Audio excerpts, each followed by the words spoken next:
ग्रामग्रस्त भारत या विषयावर माझं मत मांडणार आहे.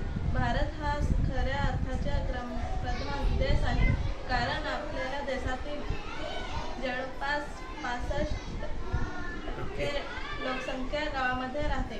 म्हणूनच भारताचा विकास हा गावाच्या विकासाशिवाय शक्यच नाही.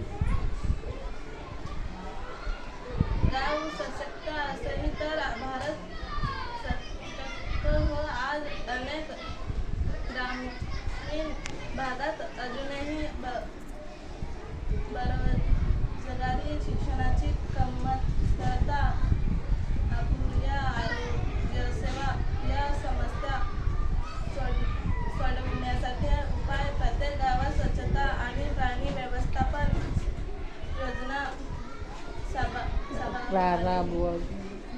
महिला बचत गट आणि युवा संघटना प्रोत्साहन द्यावे.